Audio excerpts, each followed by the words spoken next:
I was on a late-night haul trying to cover as much ground as I could before exhaustion set in. The highway was dark and empty, with only the occasional blur of headlights passing by. After hours of driving, I noticed my fuel gauge dipping into the red. That's when I spotted a gas station up ahead, its old-fashioned neon sign flickering like something out of a movie. I pulled in, relieved to find somewhere to fill up. The moment I stepped out of the truck, though, something felt off. The place was too quiet, almost unnaturally so. The air was thick, heavy, like the world was holding its breath. The gas station itself was dated, peeling paint, cracked windows, but what unsettled me most were the people there. The few truckers at the pumps didn't even glance in my direction. They kept their heads down, staring at the ground or their trucks. It was strange. Usually there's at least a nod, a quick wave. But these guys? They acted like I wasn't even there. I walked inside to pay, and the attendant barely acknowledged me. He was robotic, like he'd done this 1,000 times but wasn't actually present. I asked him how far the next town was, just to break the awkward silence. His eyes met mine for a split second before shifting back to the register. "Just keep driving," he said, his voice flat, almost mechanical. I didn't stick around after that. Something about the place made my skin crawl. I fueled up as quickly as I could, climbed back into the cab, and hit the road again, eager to leave that eerie pit stop behind. But it wasn't long before things got weird. About 20 minutes down the highway, I noticed another gas station coming up in the distance. As I got closer, my stomach dropped. It looked exactly like the one I had just left. Same flickering neon sign, same cracked windows, same layout. Maybe I was just tired, I told myself. Maybe it was a chain, one of those identical gas stations you find all along the highways. But then I saw something that made my heart race. The same trucks from before were parked at the pumps. The same truckers were standing there, in the exact same positions, heads down, like they hadn't moved at all. I had just passed them. How could they have gotten ahead of me? Trying to shake off the rising panic, I pressed down on the gas and sped past the station, refusing to look back. But as the miles rolled by, the road seemed endless, and that feeling of being watched crawled up my spine. Then I saw it again. That damn gas station. At first I thought I was losing my mind, but as I passed it this time, I caught something in my rearview mirror. There in the distance, by the edge of the station, was a figure, a man. He was standing completely still, too far away for me to make out his features, but close enough for me to feel the weight of his stare. It felt like he was watching me, waiting. I drove faster, trying to outrun whatever was happening. But no matter how far I went, the gas station kept reappearing. And every time, the figure was there, a little closer than before, like he was slowly closing the gap. On my fourth pass, something else had changed. One of the trucks was gone, then another and another. Each time I returned, there were fewer trucks, fewer drivers. It was like they were being erased, one by one. Soon it was just me, my truck, and the figure standing by the station. The last time I saw it, I didn't even slow down. I kept my eyes straight ahead, refusing to look in the mirror. But I knew he was there. He was always there. I don't remember how I finally got off that road. It's like my mind blocked it out. But even now, when I'm out on those long, lonely hauls, I catch myself checking the rearview mirror, expecting to see that gas station flickering in the distance. And I wonder if one day I'll look back and find that I never really left at all.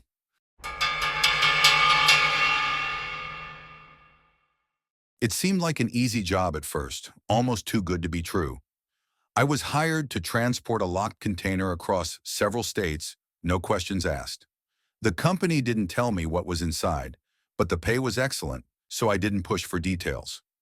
Hauling strange cargo wasn't new to me.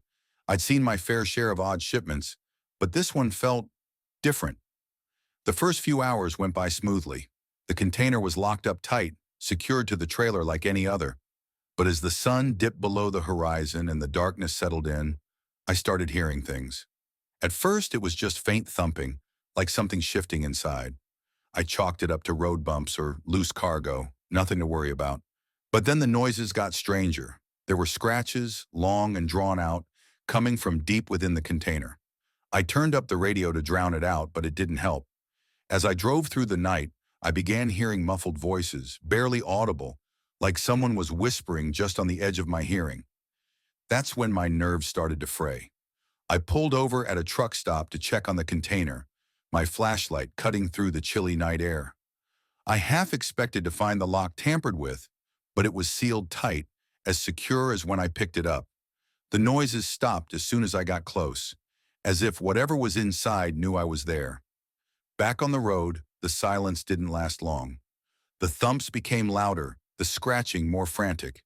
By midnight, the entire trailer rattled as if something, or someone, was trying to break free. My hands gripped the wheel tighter as I tried to shake off the growing dread, telling myself it was just paranoia. But deep down, I knew something was wrong. The next night it happened again, only this time, it was worse. The trailer lurched so violently I thought it might tip over. I pulled off onto a deserted stretch of highway, heart pounding in my chest. The noises from the container were almost deafening now, like something was slamming against the walls, desperate to escape. I wanted to open the lock, to see what the hell I was transporting, but something stopped me. A feeling, a gut instinct telling me that whatever was inside, I didn't want to let it out. That's when I found the manifest, tucked away in the glove compartment, hidden under a stack of old paperwork. It looked ancient, the paper yellowed and brittle. My eyes scanned the details and my blood ran cold. The cargo I was hauling wasn't new. This same container had been transported before, back in the 1950s. But the shipment had never made it to its destination. The crew had disappeared, their trucks found abandoned on a deserted road, the container still sealed tight. My heart raced as I stared at the date. I wasn't the first to carry this load, and if the manifest was any indication, I might not be the last. I knew I had to make a choice. Either I keep driving, pretend I didn't see the manifest, and hope to reach my destination, or I cut my losses and leave the container behind. The pounding from inside the trailer grew louder, shaking the entire truck. Whatever was inside, it wanted out. I started the engine and drove. But as the miles passed, I couldn't shake the feeling that I was being watched, that the voices were getting louder. I didn't stop. Not for food, not for rest. Just kept going, hoping that somehow I could outrun whatever was in that container. But deep down I knew, whatever it wasn't going to let me go.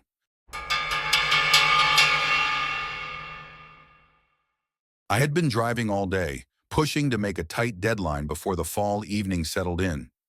The sun had already started to dip below the horizon, casting long shadows over the highway, and I was running on fumes, not just the truck, but me too. I needed a break, but I didn't want to waste time. That's when I saw a nearly abandoned rest stop up ahead, and I figured it would be quick enough to pull over, stretch my legs, and get back on the road. The place was as empty as it looked. One flickering light above the bathroom cast a dim glow over the cracked pavement, and a single payphone hung on the wall near the entrance, looking like it hadn't been touched in years. There was something eerie about it, but I shrugged it off. I wasn't looking for comfort, just a place to catch my breath. As soon as I stepped out of the cab, the payphone rang. I froze. Who even used payphones anymore? It was probably a malfunction, I told myself, but the ringing wouldn't stop, cutting through the silence of the empty lot. I walked over, picked up the receiver, and put it to my ear. Nothing. No dial tone, no voice, just the hum of dead air. I hung up and turned back toward my truck. That's when the static started on my radio. At first, I thought it was just interference, maybe a loose wire. But then I heard something underneath the crackling hiss, my name. It was faint, buried beneath the static, but it was there, clear as day. Someone or something was calling my name through the radio. I glanced around the rest stop, but I was alone. At least I thought I was. A shiver ran down my spine, but I wasn't about to let some weird noises get the better of me. I walked toward the restroom to splash some water on my face and wake myself up. But inside, things got even stranger. The restroom was filthy, as you'd expect, but there was something more. Tucked away in the corner, half buried under dust and grime, were old trucker logbooks. My curiosity got the best of me, and I flipped one open. The roots logged inside. They were my roots. They detailed stops and destinations I had made over the last few months. My name wasn't in them, but the times and roads were too precise to be a coincidence. I grabbed another logbook, then another. They were all the same, routes and stops that matched mine. As I kept digging through them, I noticed the names of other truckers written in the pages. Names I didn't recognize, but their routes were eerily similar to mine. My stomach twisted when I saw the dates. These logbooks were decades old, and the truckers who signed them had vanished long ago. Suddenly, I didn't feel so alone. As I backed out of the restroom, I noticed movement in the shadows of the trees surrounding the lot. It was subtle at first, just the faintest hint of something shifting between the trunks, but it was there, watching, waiting. I rushed back to my truck, heart pounding, and jumped into the driver's seat. The static on the radio grew louder, the whispers of my name more insistent, almost frantic now. I slammed the door shut and turned the key, desperate to get out of there. That's when I saw it. Something, or someone, standing at the edge of the lot, just beyond the reach of the light. I couldn't make out its face, but it was tall, unnaturally still, and its gaze was fixed on me. I floored it, tires screeching as I sped away from that rest stop, the static on the radio fading as I put distance between me and whatever was lurking back there. But even now, as I sit in the safety of my cab, miles away, I can't shake the feeling that I'm still being watched. I can't shake the sound of my name, whispered through the crackling hiss of the radio, or the thought that the truckers who signed those logbooks never made it out. I'm just hoping I'm not next.